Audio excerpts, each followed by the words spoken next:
Hello and welcome everyone to the weekly Delphian meeting. Thank you for tuning in. So today's agenda, it's just going to be me today. Joe's out sick. Um, so we'll just go through the market update and then the Q1 earnings trades that have gone out so far. And obviously, any questions you guys have, just fire away. So it should be a little shorter today. All right. So indice wise, SPX, NDX, Russell, all into, and they were last week. So still all into the sectors. If you look, almost everything's in two, except for energy and utilities. But that real estate did transition to four. So I'm gonna keep your eye on, see if more things start flipping to four, like Russell or some of the others. But as of right now, this kind of looks like a normal pullback to me. But I think if we watch the levels and the transitions and the lows, we'll get a good um, feeling for whether this is going to go lower or bounce back here. Pie wise, last week we were at 33, so below 30 we're oversold. So technically oversold here, 26. And then we got the ones at 19, eights at 29. So been watching the fours, haven't moved much, but let's take a look in the charts here. So you can see the ones here, kind of bottomed on Friday. Right around 17 so far. And a lot of these, dropped down to like 10, some of these 18. This one obviously got lower, but um, not a whole lot on the spikes and the eights, like we saw during all these like bear runs. So we're only at 30 on the state eights.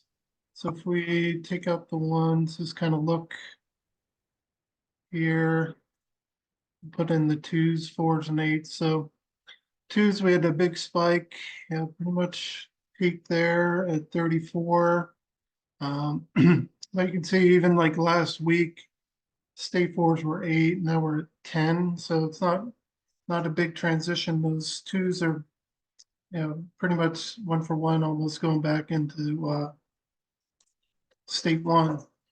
So it's kind of a normal looking pullback so far. Obviously it's not over. We're down a little today. Um, but just keep your eyes on see if fours start popping and these ones could flip back into two. Anything's possible, but as of right now, it's just kind of looking normal pullback, like a 1-2 type thing. Even here, the lows, nothing. We had a little bit of spike here, that we talked about last week, but pretty much dead after that. So we're not, getting this kind of, spikes in the lows here or even over here so far. Obviously things can, flip on a dime as far as the markets, but, as of right now, it's just kind of looking normal, normal pullback type, two type. Everything pretty much flipped on Friday. This is the EMA. So this is symbols above and below the 50-day. So peaked right around here, almost 3,100. And then, everything pretty much flipped over Friday.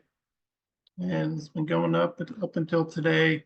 And as of today, we're down some, but, we'll see how we end up. Okay.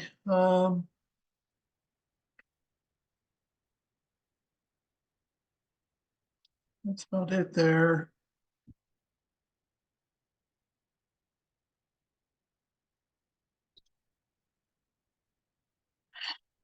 All right, so this is just overall bearish and bullish states. Um,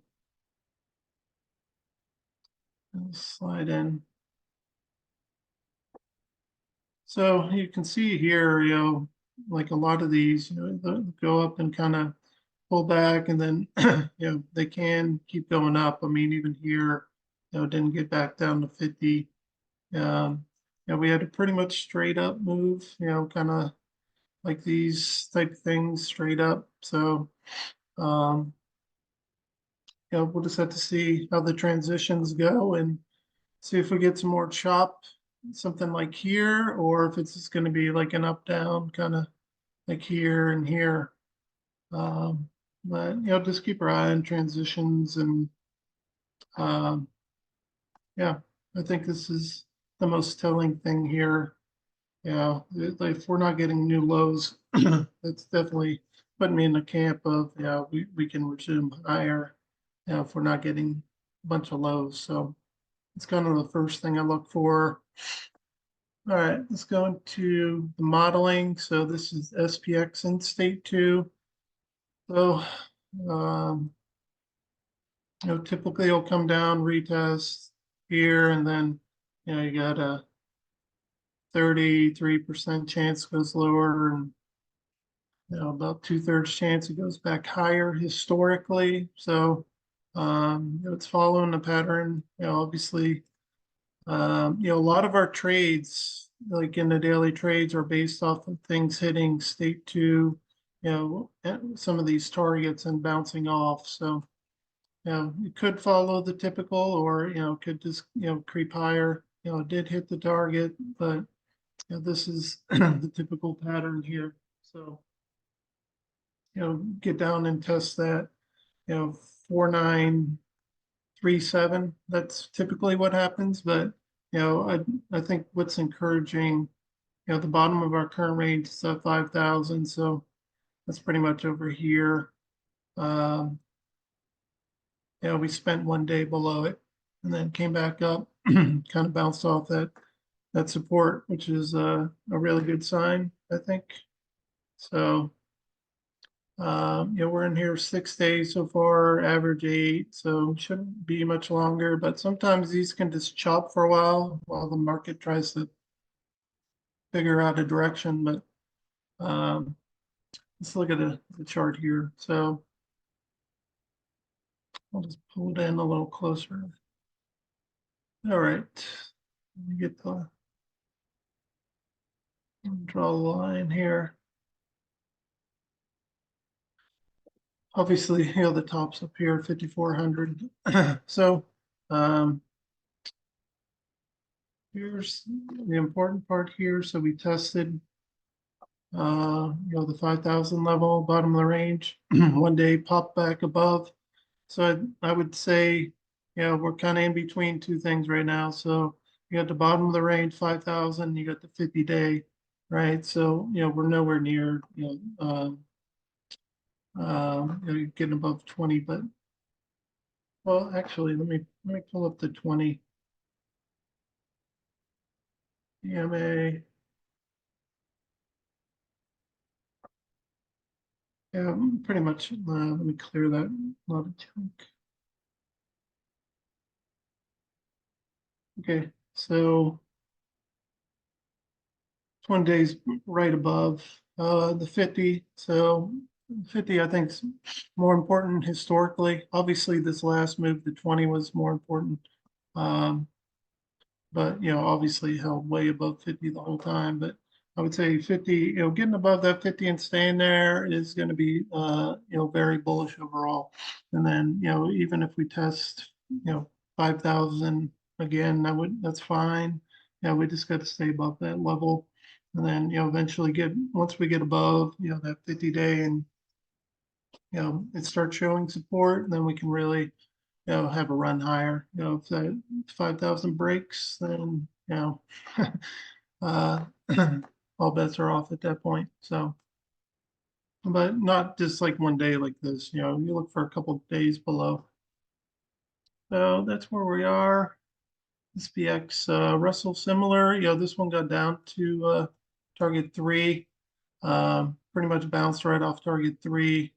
Which is, how we develop a lot of our trades. So it's like a typical thing we look for in bullish markets is, hit a target and stay 2 and bounce off. So obviously big moves off that target three. So, right now it's just what, the entry price 2,000, getting above that would be very bullish overall, holding above that.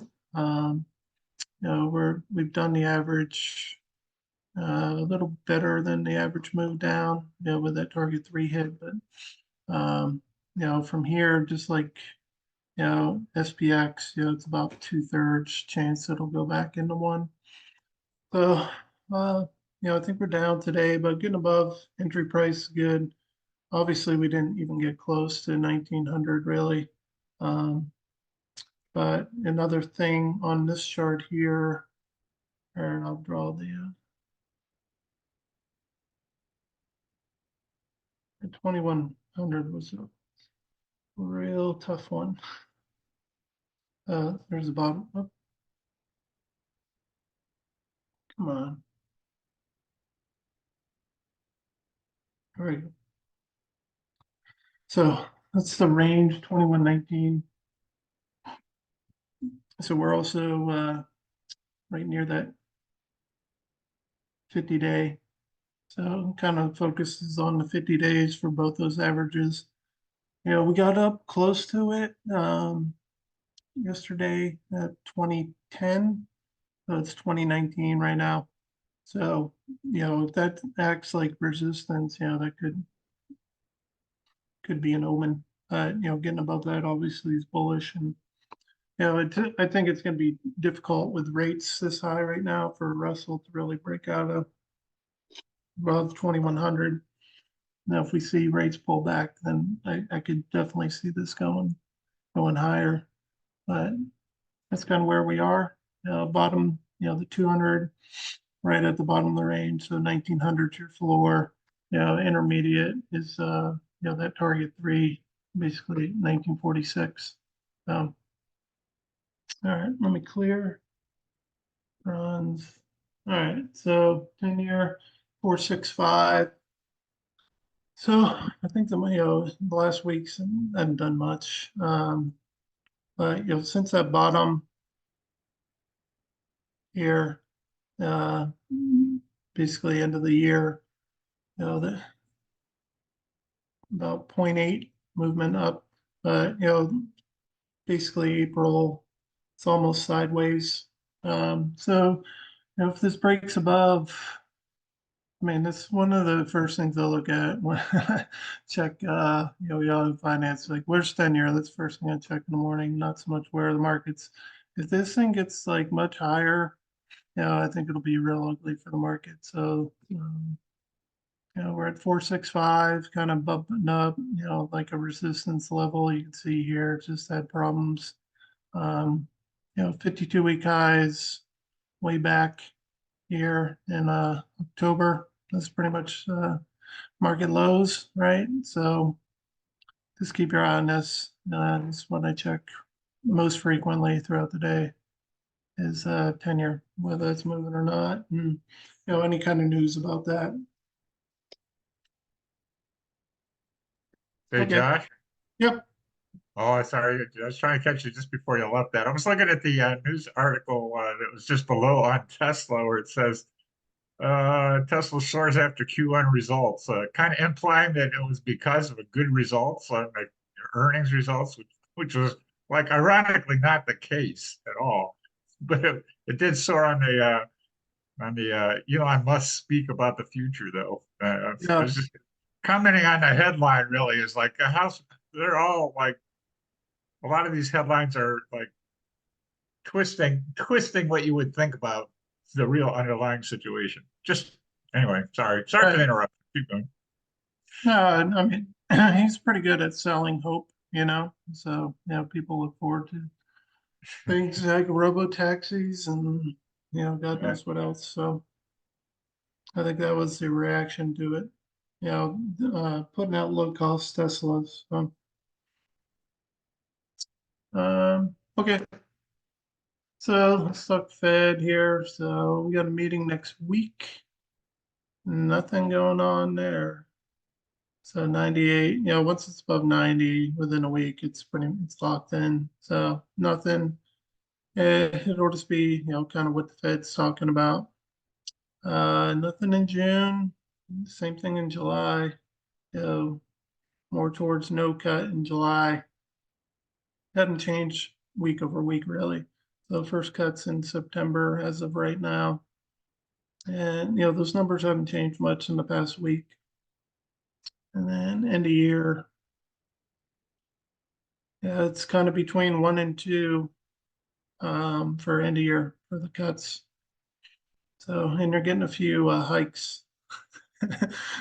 That's the first like hike that's appeared. I mean, we've been tracking this for months. This used to be like the median used to be like 3.75. It's really moved over time. So that's where we're at. Don't expect anything next week, but see what the Fed says and kind of watch the numbers come out. Um, as far as the inflation ratings and things like that. I think the PMI was pretty good, whereas like the core PC and stuff were a little hot. So balance sheet, same thing, just kind of continuing the trend line, until we're below 7.5, so that didn't trip anything. We'll just keep on, yeah. And they're just gonna keep on doing this and unless they run into a problem, which is, like this, that banking Silicon Valley Bank. So, I think if they can keep, the rates, kind of three, I think generally you want 4 or 5 and below. But if they can keep the rates kind of muted, they can keep running this off. But if we get spikes, it could be a problem. So, all right, I'll open up to questions, comments.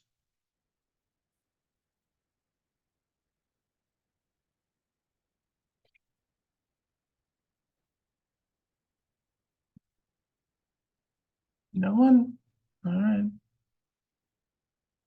Okay. All right, we'll go into what has been a reoccurring problem is Q1. So going to those pre-runners. So we're down a little as far as this.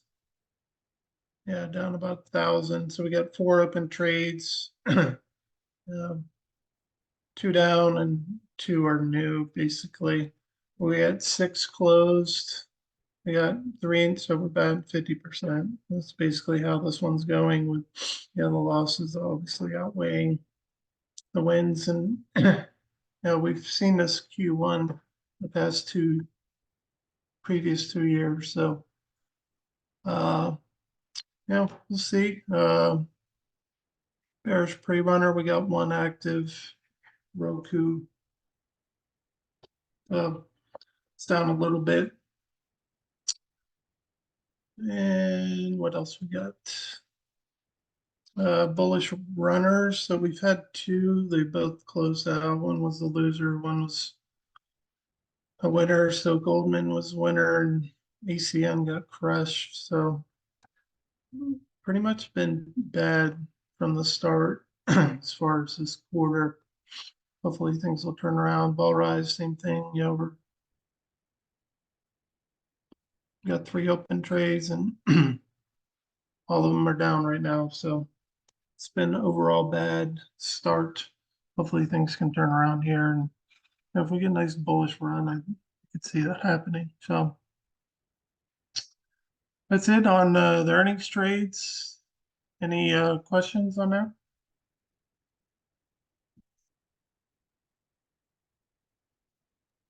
I think everybody's waiting for earnings on the big caps coming out this week. So Yeah. I mean, we have like 3 of them, I think, right? Yeah. Tesla was, I wouldn't give Tesla one. It's a great earnings. It was an earnings loss actually, but it was first of the bigs, if you will. Meta's tonight, 25. Google's tomorrow. See, I thought there was another one this week. Anyway, by Friday, I think Microsoft is out tomorrow also. So between Meta, Google, and Microsoft, we'll have some more feedback on the AI trade and big caps. Mhm. Yeah, But I'm sort of expecting, like you were indicating, chop, chop, chop until we get to Friday's close, and then maybe we'll have a better idea going forward after Friday's close. yeah, we got a ton of earnings coming, so that's the biggest driver for the market. Obviously, it's is the Yep. earnings. So, how the earnings go will be, how the market goes, especially this week here. Just a ton of reports coming in. So, yep, and don't forget, this is a great tool. This under here, under the markets, you got the earnings. It's just got everything you want. So, Yeah, I think Texas Instrument was encouraging last night from my perspective, or from the one that's the one I listened to last night. Actually, I listened to a couple, but it's it's interesting to hear CEOs for the first time when you haven't heard them before, and they're not just cheerleading CEOs, and they actually talk about what was behind what their projections are, and where their downfalls were and where their highlights were and stuff like that. right. It's kind of refreshing to hear us, the CEO, actually talk about it. Um, the one that was caught my eye was from Enphase. They didn't have a particularly great quarter, but the CEO was, you could tell he's an engineer, like Musk is an engineering CEO kind of, right? He went pretty much into the weeds when discussing any of the questions that on the conference call that was called in. I thought it was pretty weird. Hmm. So, but anyway, it sounded like it was a good portent to the future, I think, and the overall economy, where things are going. So I was encouraged by that, even though it was not a great quarter for that particular company. Right. Anyway, we'll see. Yeah. Well, definitely a lot of earnings, so it'll be interesting to follow these. So, Guidance. Listen for guidance. oh Guidance is yeah, yeah, that's the key. That's forward guidance. So, all right, thanks, Dave. Anyone else? Questions, comments?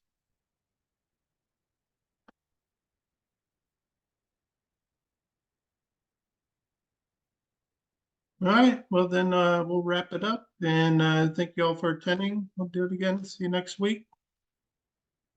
Thanks, Thank Josh. you. Thanks.